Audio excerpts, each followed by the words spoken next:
Welcome everyone once again to the Spanish Breakfast Show. I'm Skatz, and in today's show we'll be continuing our Moving to Spain countdown with my expert guest Chris from Upsticks in Malaga.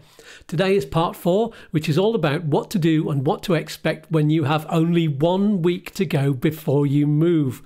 Chris will be covering what people like the Non Lucrative Visa applicants need to do at this stage. And after that, in the second half, I'll be talking you through a complete checklist of everything you need to be doing at home before you leave. So have a pen and paper ready for that, because there's loads to remember. So, welcome to U2 Spain. Cue the music.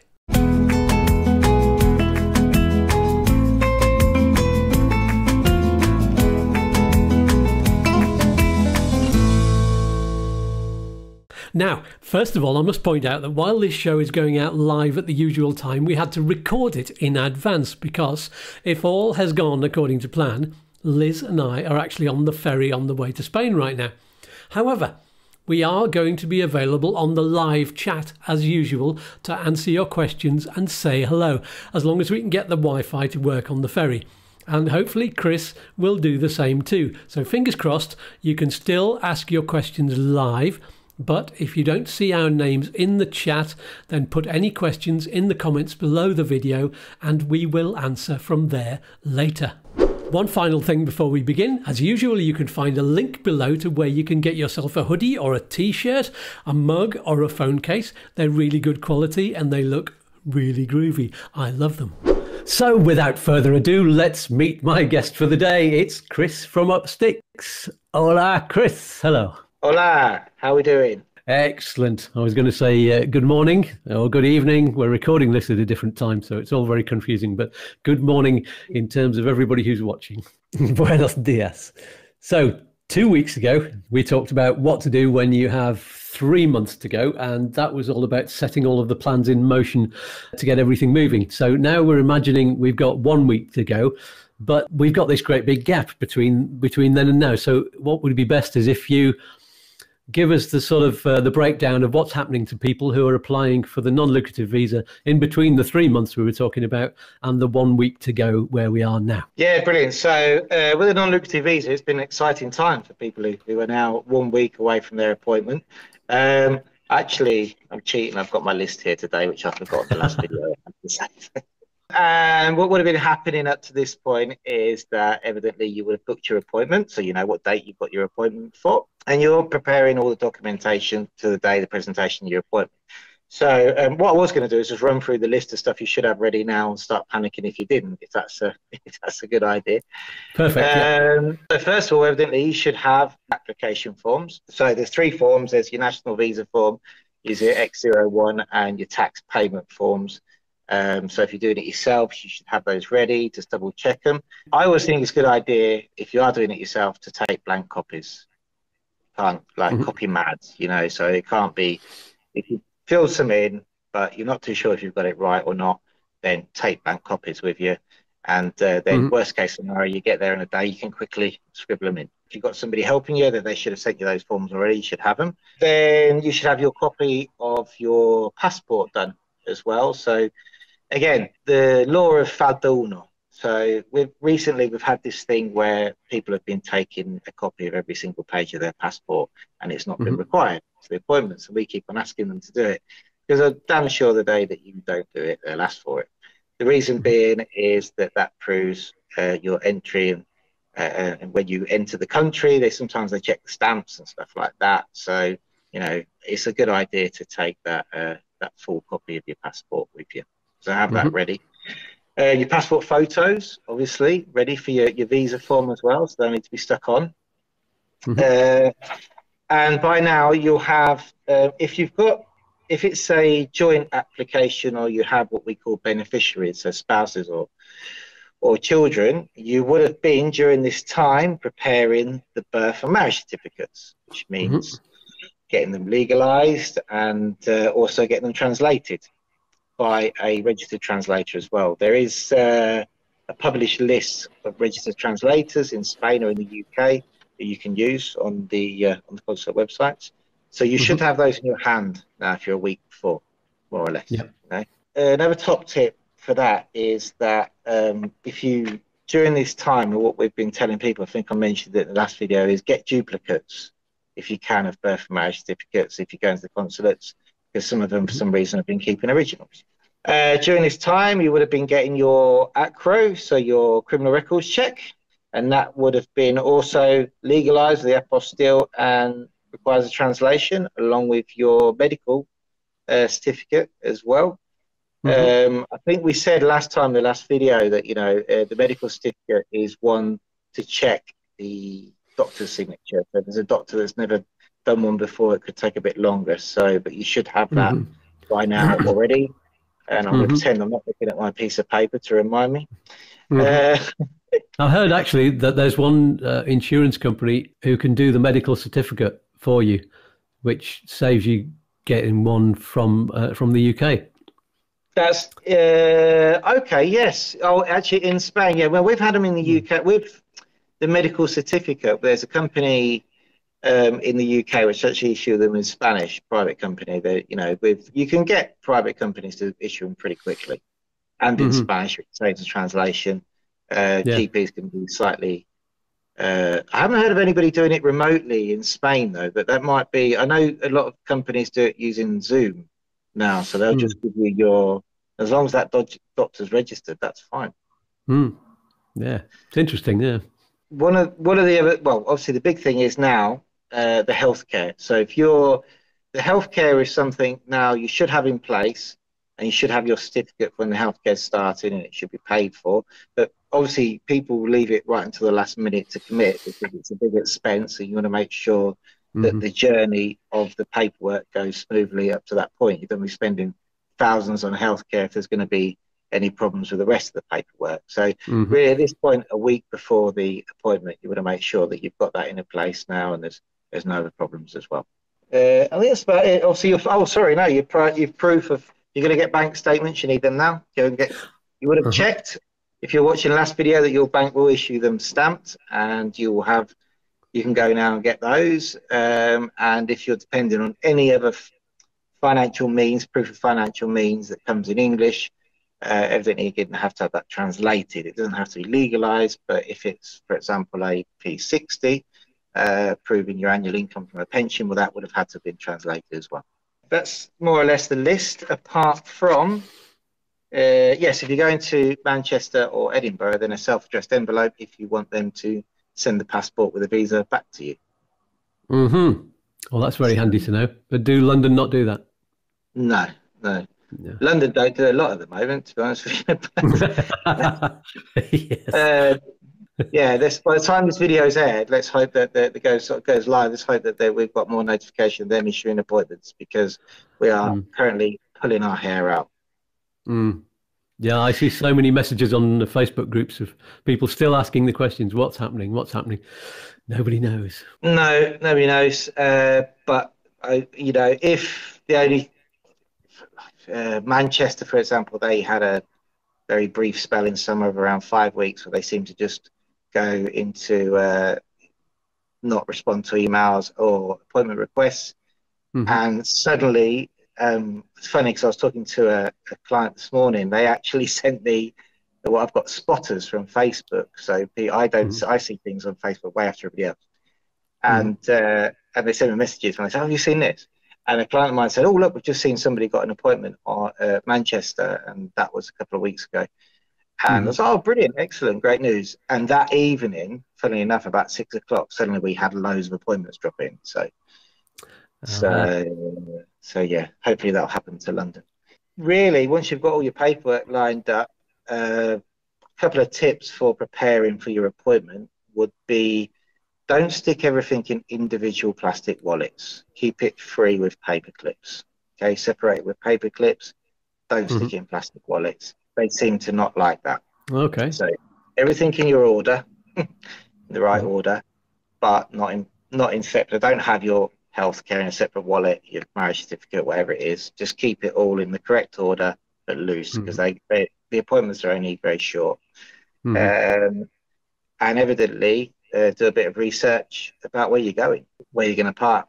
Make sure that you don't mess it all up by being late. Again, on Facebook, I've heard of people doing that, and they They have to make a new appointment. Yeah, yeah, it's crazy. And I'm a super paranoid traveler anyway, so I'm the person's at the Mm. airport 4 hours before. But yeah, those kind of things you don't want to leave it to the last minute because they're doing the concerts in the middle of cities and parking, etc., etc. Can't unless you really really have to. You could always find a coffee shop or Mm. get your Kindle out, can't you? Yeah.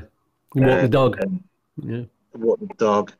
So yeah, Mm. other than that, so there's that, and so yeah, I mean that's the prep all the way up to your appointment. So what happens in the kind of order after that, once you've had your appointment? So once you had your appointment, then we've got the wait until the visa arrives or is issued.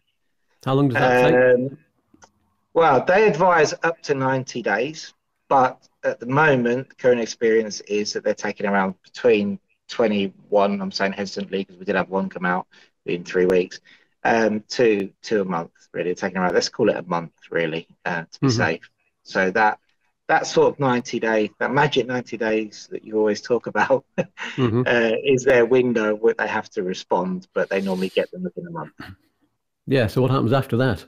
So also you've got now you've had your appointment. What you have got to do is start. If you bear in mind that it is taking at the moment around 30 days, but you have got the possibility of it being 90 days, which it Hmm. makes it really hard for everybody to judge. The Hmm. first thing, obviously, make sure you've got flexible accommodation and travel plans because sometimes people make travel plans around the visa appointment, and unfortunately, it's difficult to make plans because we don't know when they're going to respond, and they have that window. But you do need to start looking at what you're going to do if your visa arrives, because you can't just sit there and wait for it to arrive. It arrives 30 days and say, what do we do next? So Hmm. obviously, if you're doing it yourself, you already need to be looking at the availabilities to register the visa for your TIE card in where you're going. It wildly differs, the appointment, which is called a toma de huella, taking of the finger. Well, finger's dead, but huella is fingerprint. They could be from, 2 weeks to 2 months, depending on where you're going. Really, at that time of you doing the appointment, you really want to start looking at that stage 2 and where you're going. Also, if you, depending on where you're moving to as well, in Spain, you wouldn't be looking and making plans towards signing on the Padron because you're going to need that for your stage 2 appointment. And evidently speaking to the importers, if you're importing a vehicle or personal items, you want to be speaking to them and say, well, I've had my appointment. Once that comes through approved, what's next? So yeah, you don't want to sit back and wait for the visa to be approved. You want to really start getting moving on all those fronts here in Spain. Okay. Is that about everything then? Are you ready to kick off? You're ready to sort of, Yeah, yeah, you can make your you've got your appointment. pets, haven't you? You've got your pets to sort out. You can come. We've had clients who have come after their appointment and kept their passports. This was from London though. It Hmm. was a bit different. The way it seems to work at the moment is London will not keep passports and send them to you, but they'll allow you to go back and pick them up. And if you've got members of family, you can go back, one of you, with all the passports. Manchester will let you do either or, which is they'll send you the passport, or you can go and get the visa put in the passport. So we've had people who have travelled and gone back to get the visa. And then Edinburgh, at the moment, just seem to change their mind a lot. So at the moment, they're just keeping passports, whereas about 3 weeks ago, they decided that they would let people go back and get the visa. So you really have to ask on the day in Edinburgh. But plan Hmm. to be in the UK for them to send you your passport. But they do give you a way to track it in Edinburgh that Manchester don't do. Okay. So they're all very So, different, aren't they? oh yeah, yeah, yeah. They all have their nuances. Hmm. Great. So, is there anything else that you need to prepare for your residency appointment for when you arrive? There's no other paperwork, is there? It's just the visa. No, so when you arrive, you will have application forms to fill in, and there's a small tax form to pay, which I don't know if I've got. Funny enough, because we're recording, I've actually got some here. Yay! So, so you have It's like a almost form like almost as if it's to fill planned. in. Yeah, it's always as planned. You will have copies of your, I don't know, for GDPR purposes, I probably can't show this, can I? Allow you to be the passport. No, no. A form like this is your tax payment form. You can't pay that until you get into Spain, but you can get all your forms prepared, ready. And also you will need, very top tip is when you come in to Spain, you'll need another photo. You can't use your passport photo because the photo that they use for the TIE card is smaller. Ah, yes. But you can get those in shops near where you have your appointment, can't you? That's right, yeah. Most of the time you can get them in the shop. I would not advise to use a booth because the booths tend to be a bit rubbish, and definitely get somebody to do it. And it normally costs around €4. They'll give you more photos than you need. So that's a good idea. So it's not in chemist shops like you do in the UK and Ireland. Is it no. Generally, next to it's quite a phenomenon that every time every police station which has got an estancia generally tends to have some form of Photoshop next door that'll do your photocopies and etc. etc. So yeah, you need to get those approved as well. Excellent. You get those done as well. So. Right, that's all handy to know. And is that about it? Does that cover everything we need to know for now? Obviously, I mean, what we can do is in 2 weeks after this show comes out, when I'm there, we could go over the residency appointment. Maybe that's the next show. Yeah, definitely. Yeah, we should. That's what we should do. Yeah. So we can have some live action camera work. I'll come with my gimbal thing, and we can sweep around and run down the street going to the residency appointment. Definitely, yeah. No, we can show you. We can show you. You're still to decide which province maybe we're going to first, though, aren't you? Do you know yet? Yeah. No, not until we find the house, I suppose. But hopefully we'll find that fairly soon. So yeah, it could be Granada, could be Malaga.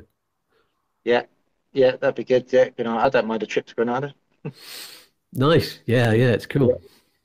Yeah, or Malaga as well. It really depends, doesn't it? Malaga's great. Maybe a video outside of Malaga would be good. That's by far the biggest. Well, I'm saying it's the biggest. Inside, it's not the biggest, but it is the biggest sort of national police headquarters that holds the Estancia part. Whereas the most impressive one I've been to is Almeria, believe it or not, because they've just never seen so many desks, and they're very, very good. It's very new. Wow. Do you think we'll be allowed to film inside, or is that not allowed? I very much doubt it. Yeah, they hardly let me in now, so. Brilliant. Filming inside. No, I filmed outside. No, I was with Marbella TV, and they wouldn't let us film inside with Marbella TV, so they may not. But I will ask. Yeah, we can ask, can't we? You could say, "Do you know who I am? Do you know who I am? I'm U2 Spain." Have you never heard of Upsticks and Skatz? There we go. Well, so that seems like it's that's all we need to know from you. So everybody don't go away, because in the second half, I'm going to be talking about what you need to be thinking about from home, finishing off all your details and making sure you've tied up all the loose ends. So we'll say goodbye to you, Chris, and see you next time. Next time it'll be all live. We'll both be in Spain. Yep. Brilliant. Okay. Yes. Bye for now. See you later. Now, as promised, I'm going to go through a checklist of all of the things that Liz and I did in the final stages. Hopefully, these all apply to you too. First of all, I like to have a document containing all of the important phone numbers and reference numbers, both a paper one and in an app on my phone. Now, this is things like the ferry company details, the B&B hotel numbers and addresses, the travel details, passport numbers, driving license numbers, a number for the Irish consulate, maybe a number for the British consulate, the number of the removals company, our Irish and Spanish phone numbers, and an emergency contact number. I think that just about covers that list. Now, this piece of paper for us goes in a documents folder that we're going to be carrying with us for the journey, and in that folder goes other things like passports and also photocopies of passports. the ferry tickets or the plane tickets, your EHIC or GHIC card, that's to cover you for health cover when you arrive in Spain.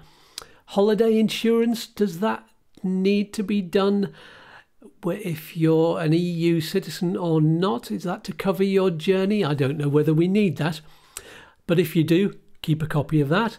Also your B&B and hotel booking receipts with your booking number on there. The addresses and coordinates of where your journey ends, so you can have that available to put in your sat-nav. Things like your car documents if you're driving, your logbook, your insurance, your breakdown cover, that could be very important. Copies of your driving licenses. I think that's just about all of the documents that's going to be in that folder. Then I'm keeping a separate folder for documents we need for after the arrival, like getting your residency, setting up as an autonomo, or whatever you're doing then. Also, we're going to have some details of the storage company for when our luggage, our removal van arrives, because that's going into storage for us.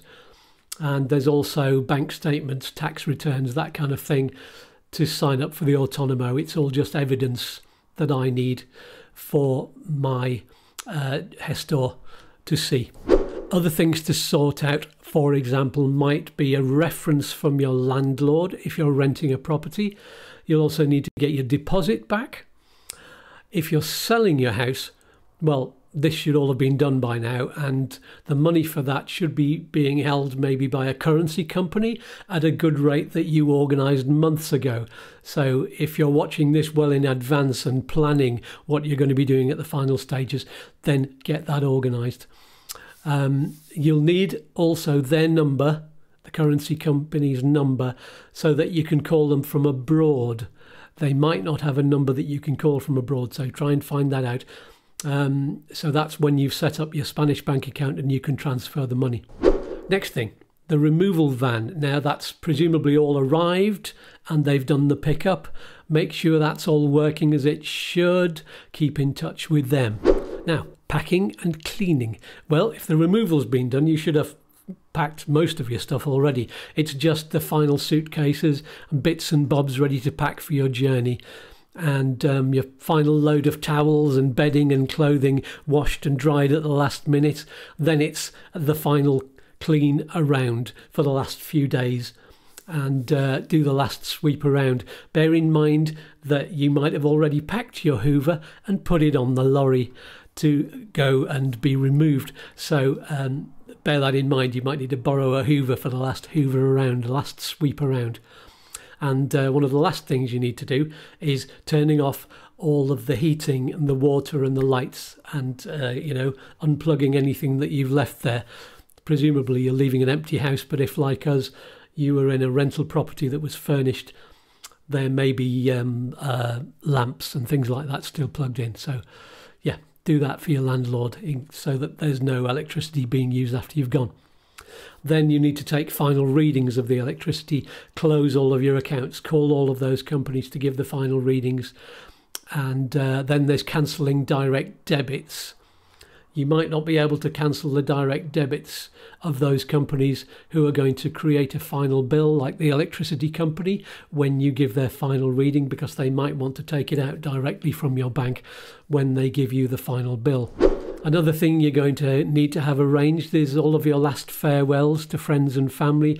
We are finding right now that we didn't leave quite enough time for lots and lots of things. So we've been so busy in these last few days leading up to the move that we've not got enough time to go out and visit all of our friends. So do that in the 3 or 4 weeks, really, leading up to when you leave. Another thing we are going to make sure we do just before we leave is make sure you walk your dog, make it a long one. If you've got a long journey in the car, then you'll need for them to be worn out. Make sure that you've got enough food for them for more than your journey, and take some cleaning products in case of accidents and also in case of travel sickness, and take some travel sickness tablets as well for them. Which reminds me, medications. Make sure you have this planned well in advance. That's medication for your pet, medication for you. Make sure you've got all that you need from the chemist to cover you until you get there and even slightly beyond. Another thing to check, again, your passport. Check your passport. It's your last chance. If you're self-employed, make sure you've handed in your accounts to your accountant and keep in touch with them. Make sure you've got a number for them that you can call from abroad. If you're employed, on the other hand, make sure you tell your employer where they can stick their job. Or not. If you want to have a good reference, just say farewell nicely and have a party. Bank account. Do you have a number to call from abroad for them? You might not be able to close your bank account right now. Make sure you know that you can do that from abroad. Have you got your Spanish bank account sorted out? That's something you might not be able to do until you're actually there. Make sure your family have all of your details, your ferry times, your flight times, and your numbers in case of emergencies and disasters. You never know what might happen. Panic! You didn't want to think about that, did you? No. Well, you have to. So, viewers, what do you think? Anything I've missed out? Anything that you would do as well? Put the comments below.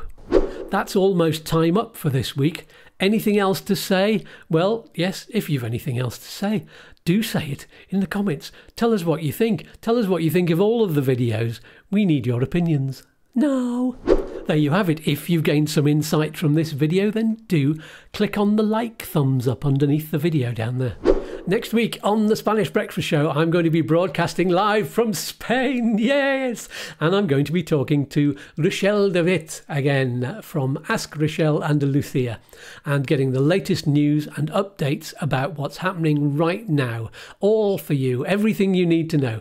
So join us next Saturday at the usual time of 10:30 a.m. if you're in Spain, and that's 9:30 if you're in the UK and Ireland. Don't forget to check out the Liz and Skatz channel and Outtro Yoga, where you can have free yoga and meditation classes, and also Outtro aromatherapy. And of course, we have t-shirts like this and other goodies for all of those channels on our merchandise page. All of the links can be found in the video description below. That's all for this week. Thank you so much for tuning in. Please subscribe and click on the bell if you haven't already, and I will see you soon. I'll be in Spain very soon. Very soon now.